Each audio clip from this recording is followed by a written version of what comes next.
أعوذ بالله من الشيطان الرجيم بسم الله الرحمن الرحيم الحمد لله رب العالمين الحمد لله رب العالمين الحمد لله رب العالمين.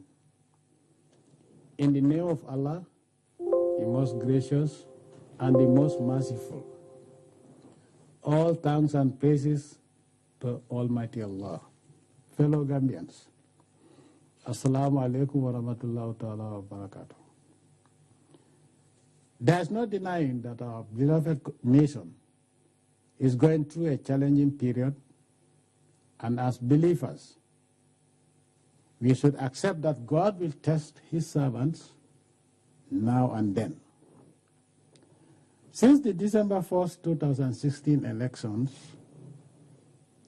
and indeed even before and during the campaign, we all have been tested as a nation, and we can thank the Almighty Allah first and foremost, and also our culture and traditions and faith as a believing, tolerating, and forgiving people, that despite everything that has happened, we have maintained our peace, security, and good relations. As the President and a citizen, I am very grateful to all Gambians, and especially the Gambians resident in the country, our security services, and our religious leaders, the elders, women, and the youth. As the whole world knows, being a candidate for the APRC party for the presidential elections, my party and I rejected the last results declared by the IEC on December 5th, 2016, because not only was it full of arithmetic errors and anomalies, it also could not be credibly explained, and we have challenged the results at the Supreme Court as provided by the Constitution and the Electoral Act. Fellow Gambians, on December 2nd, 2016, the IEC announced a set of results which I accepted wholeheartedly in good faith. But on December 5th, 2016, the IEC reversed and gave a new set of results, and the result statement itself gave enough grounds for my party and I to suspect them.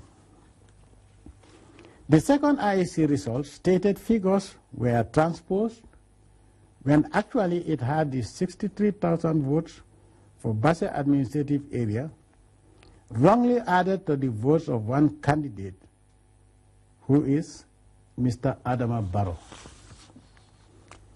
In the so-called correction, the statement from the IEC falsely claims this amount was added to all candidates, but this amount was only subtracted from Mr. Barrow, which took his total to just over 199,000, and then his vote for Basse was doubly counted to give him the lead with 223,000 votes.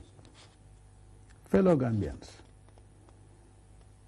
nonetheless, as our Constitution provides, only the Supreme Court can review our challenge, and only the Supreme Court can declare anyone president.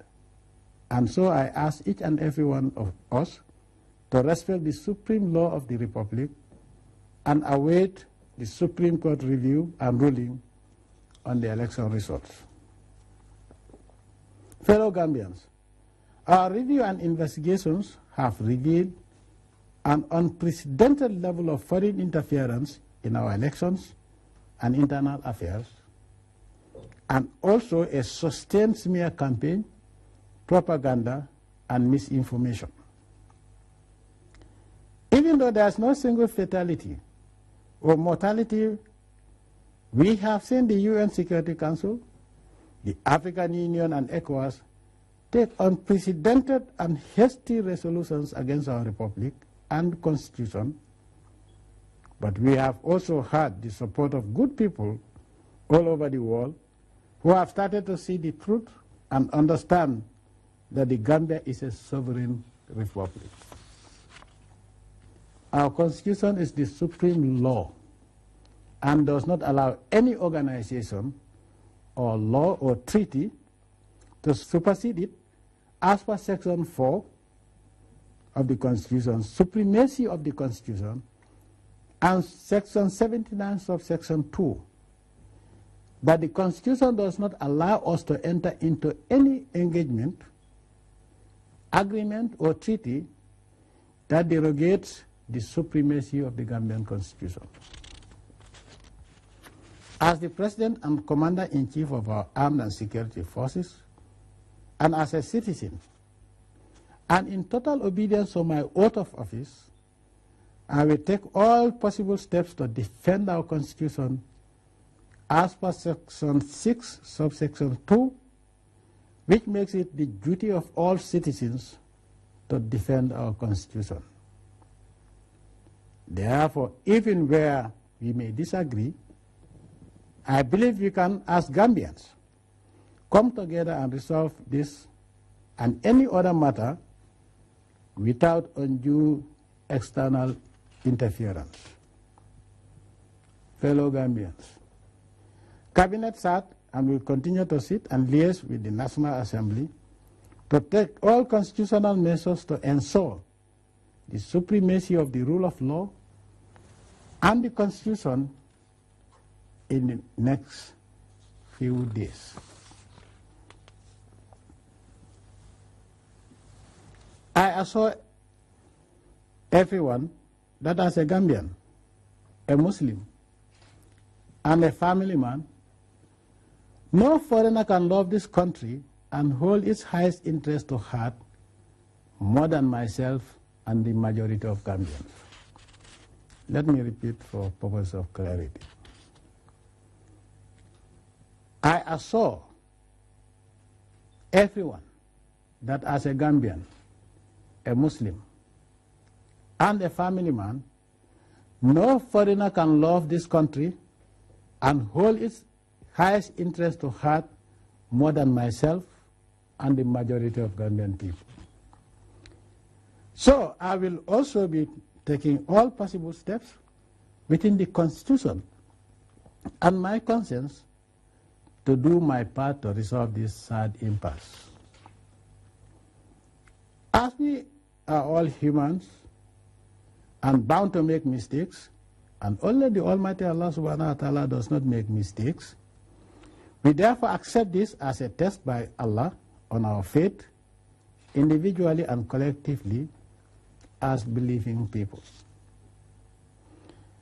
I hereby appoint the Secretary General as Mediator General for this trying period and mandate him to: 1.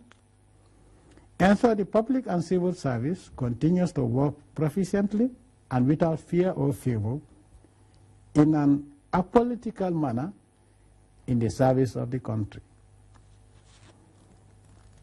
Let me repeat for the purpose of clarity. I hereby appoint the Secretary General as Mediator General for this trying period and mandate him to: 1. Ensure the public and civil service continues to work proficiently and without fear or favor in an apolitical manner in the service of the nation. 2. Meet with all stakeholders in the country and prepare meetings so that all parties can be heard and we resolve any mistrust and issues amongst ourselves. 3. To work with the Minister of Justice and the National Assembly to draft a general amnesty bill to confirm and ensure that there is no witch hunt, so that we can restore a climate of confidence and security within constitutional mandate. In this connection, I hereby issue an executive order to that effect, that nobody be arrested or prosecuted due to acts or omissions in the pre- and post-electoral period with effective from November 1st, 2016, due to acts or omissions in the pre- and post-electoral period with effective from November 1st, 2016 to January 31st, 2017. Let me repeat for purpose of clarity.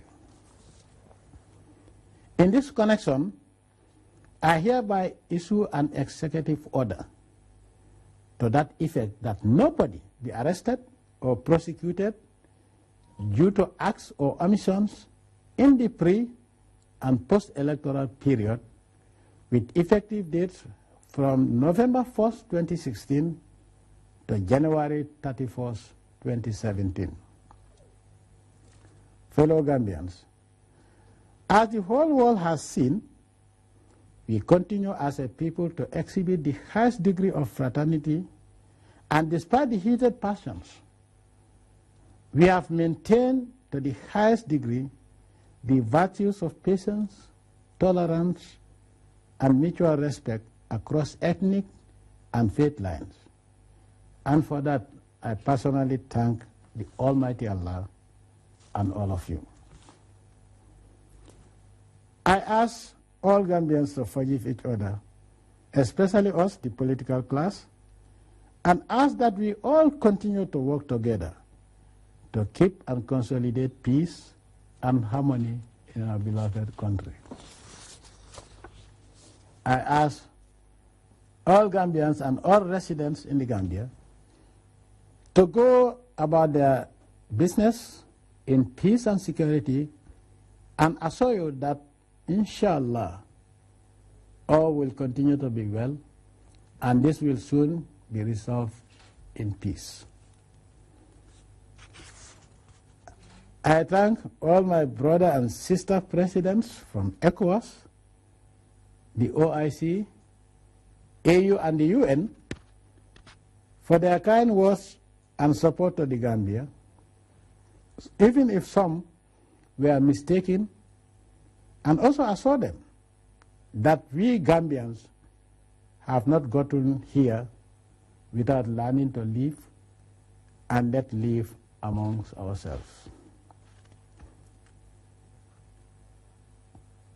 I thank you all for your attention and bid you all the peace and blessings of the Almighty Allah subhanahu wa ta'ala.